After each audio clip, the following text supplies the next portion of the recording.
In Laboratory Reddit, today's story is...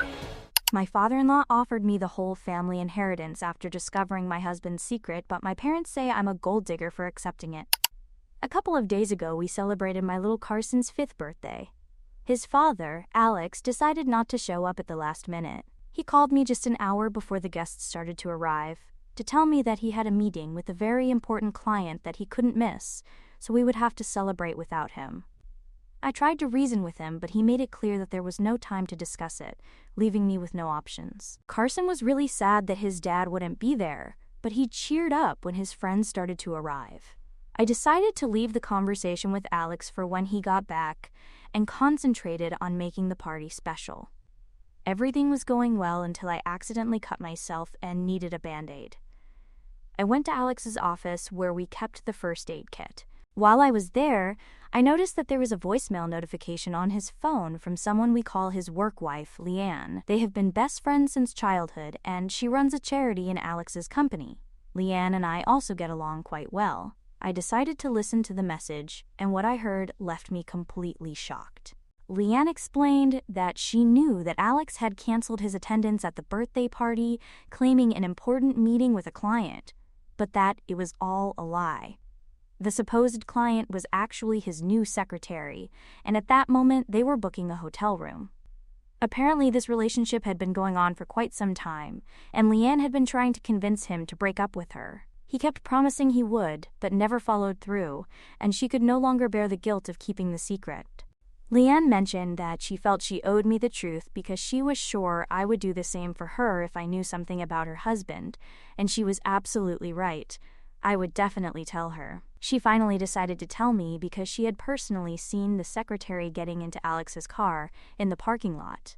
When she confronted him, he begged her not to say anything, promising that he would end it with her, but that he wanted to have one last date to say goodbye properly.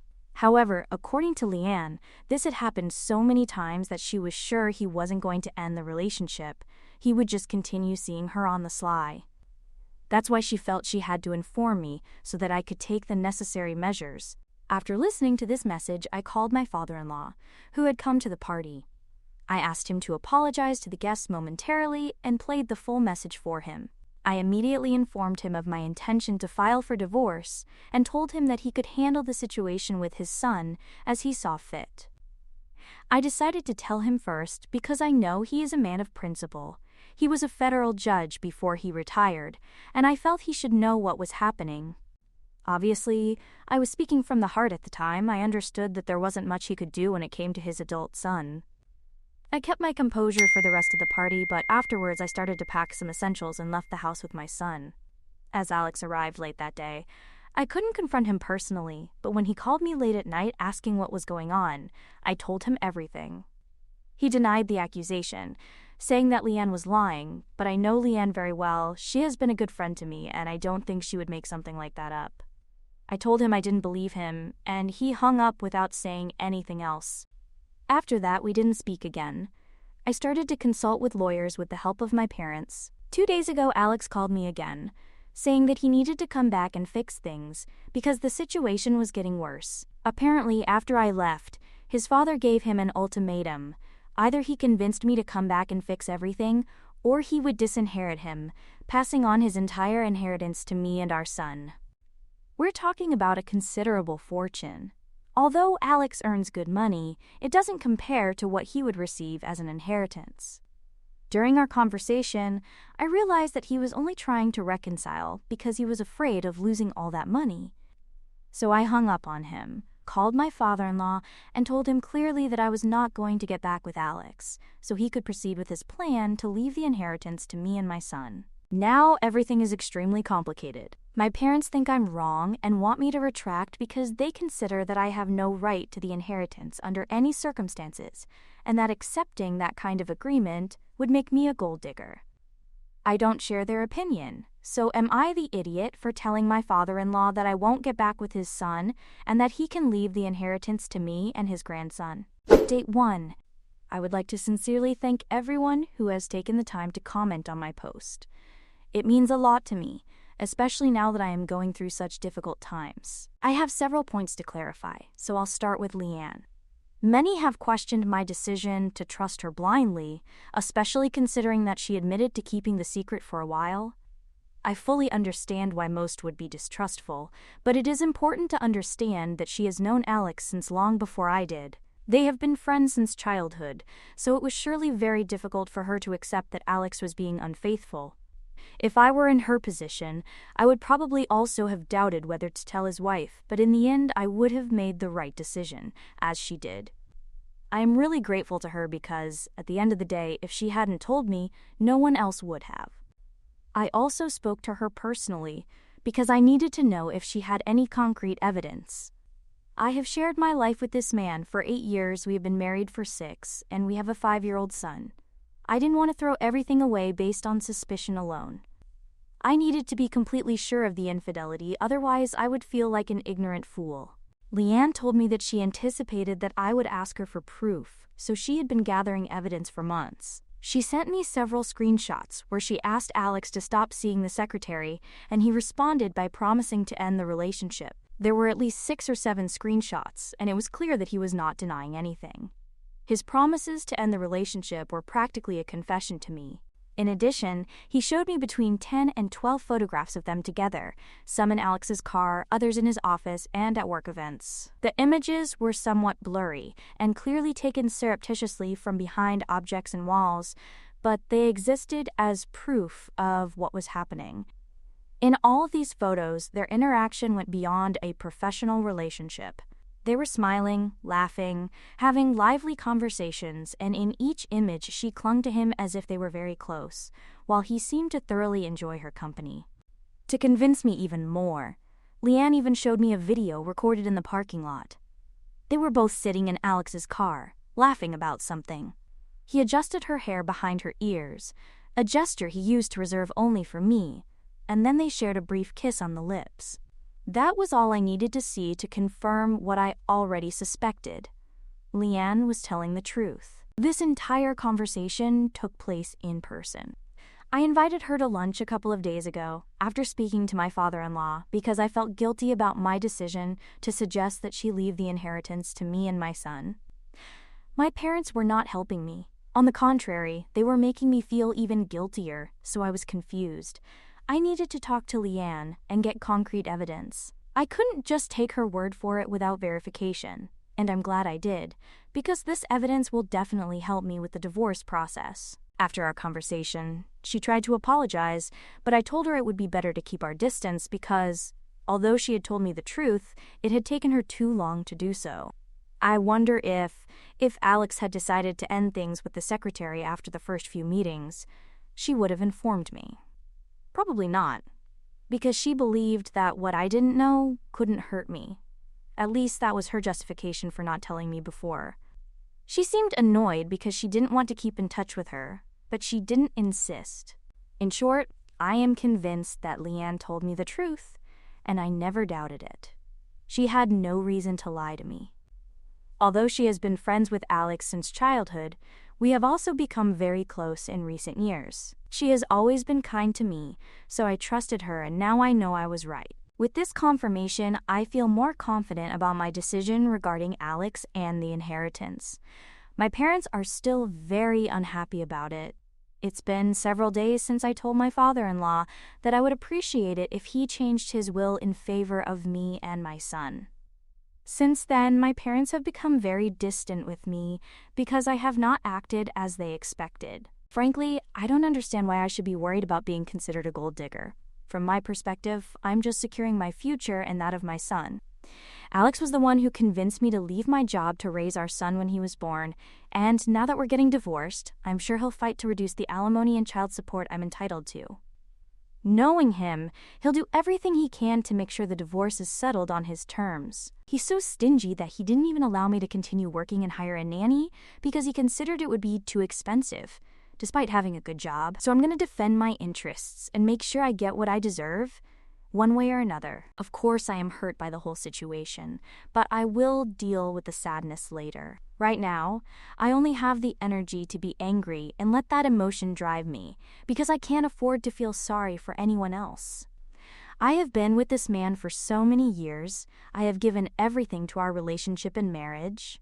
and he didn't value any of that before starting an affair with his secretary, who also seems to be quite a bit younger than him. We have a child together. We raised him for 5 years, and even that didn't stop him.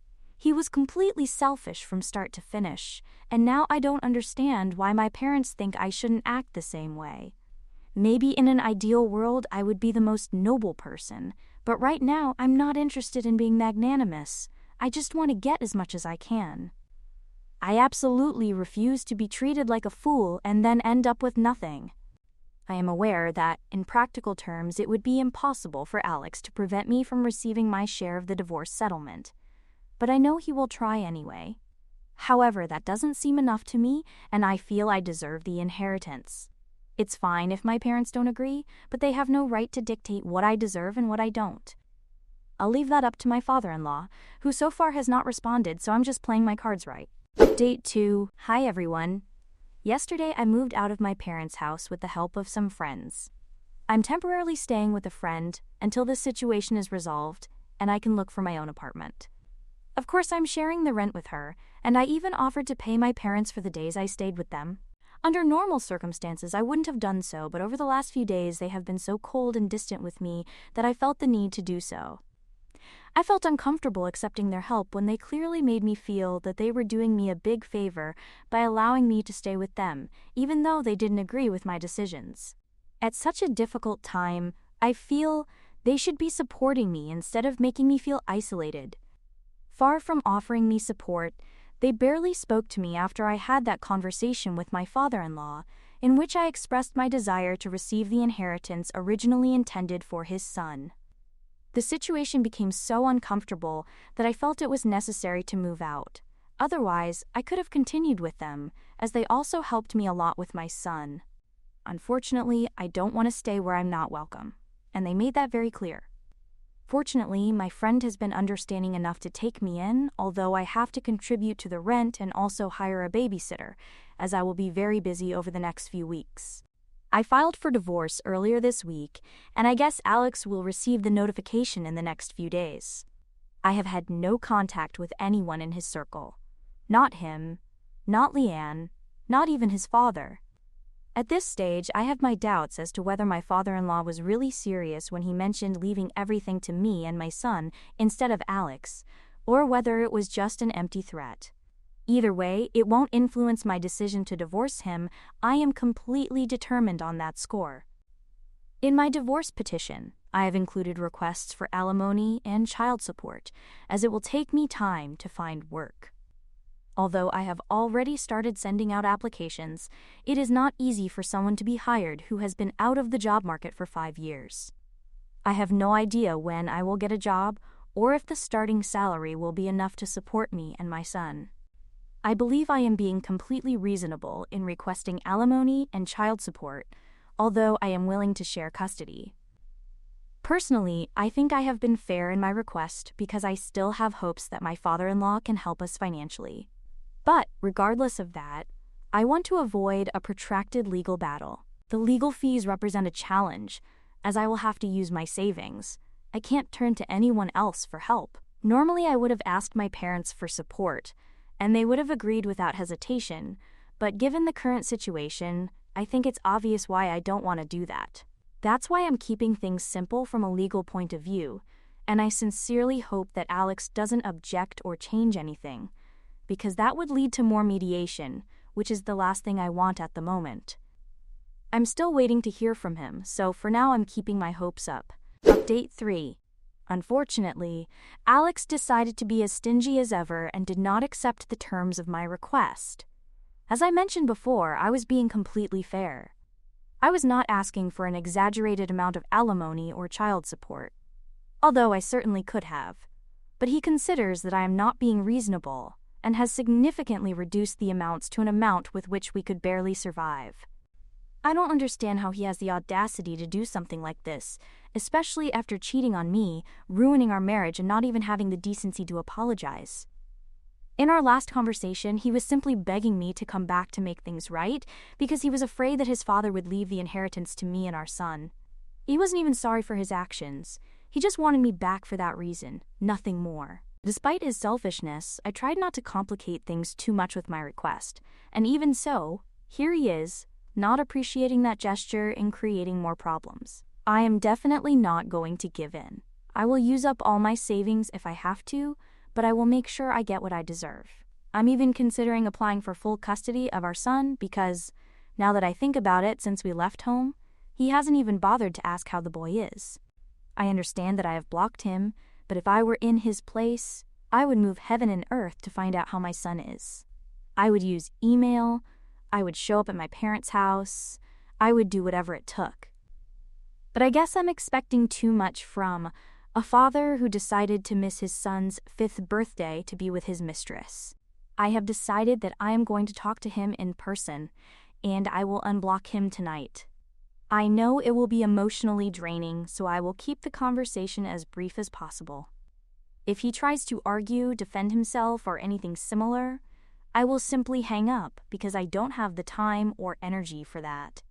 I don't want to get involved with him, but it is necessary. I will try to make him see reason, and if that doesn't work, I will call my lawyer and we will deal with it in the mediation sessions. Wish me luck. Update 4. I've just finished several phone calls and have discovered some interesting things. When I unblocked Alex and tried to contact him, he didn't answer for the first few minutes, which I found strange considering how much he had begged me to come back the last time we spoke, although it had certainly been a while since then. He finally answered after the 5th call, and he sounded quite irritated, but I didn't let that stop me. I told him straight out that what I had requested in my divorce petition was fair, and that I didn't understand why he was complicating things, especially knowing that he was in the wrong. He was the one who cheated on me, and this was the least I could do for myself and for our son. I also reminded him that I had been considerate enough not to request full custody, something that would be completely justified considering that he had not once been concerned for the welfare of his son since our departure. He became angry with me, accusing me of using our son as a weapon, and saying that I had no right to do so. I replied that, given that I have always been more responsible for our son than he has, I felt I had every right to do whatever I considered necessary at this point, as he was depriving us of what we deserved. That part is absolutely true. I not only want alimony and child support to maintain my lifestyle, but also to guarantee a better future for our son. Then he told me that it was surprising what kind of gold digger I had become, because apparently his father's inheritance was not enough, and he needed to extract as much money as possible from him too. That left me completely baffled, as I had had no contact with my father-in-law. I explained that it had only been a conversation and that I could have encouraged it, but it didn't mean that her father was actually carrying out that plan. She simply laughed, told me to talk to her father to find out what had happened, and that maybe then I would be fairer to him and accept his terms. After hanging up, I decided to call my father-in-law to understand what was going on.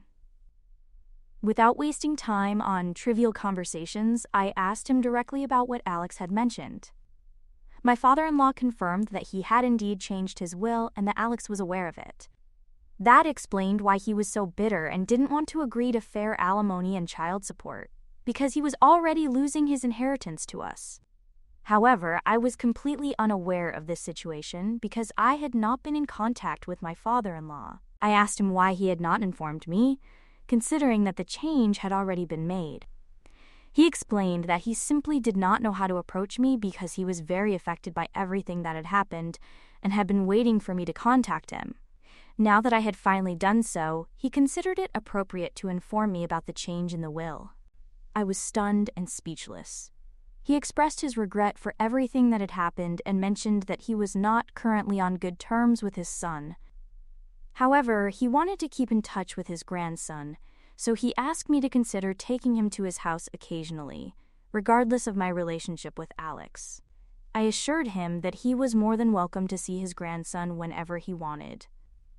I would never prevent him or Alex from doing so because I understand that my son is very young and deserves to have all his loved ones in his life.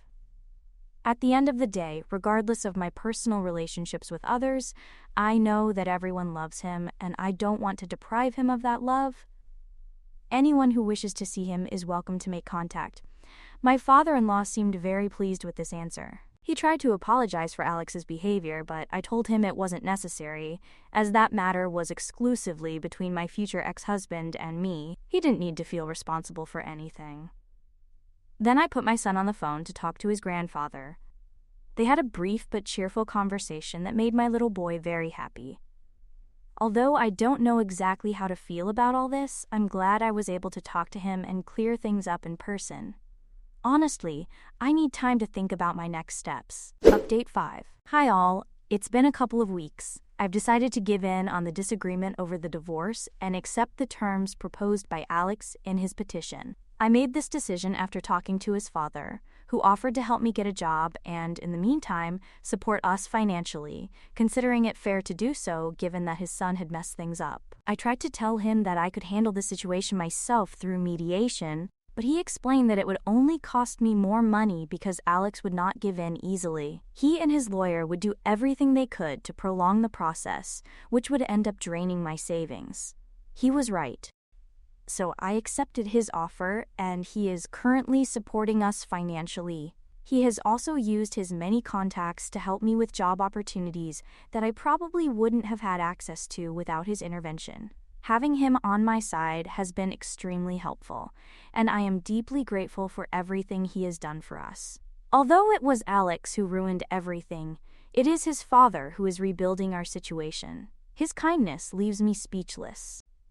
As for my son, we have agreed joint custody. He will spend weekends with his father. As I have accepted all the terms of the divorce, the process should be finalized in a couple of months. As for my parents, we are still not in touch, but frankly, I'm not worried. Right now, my only priority is to build a better future for my son and for myself, and that's all that matters.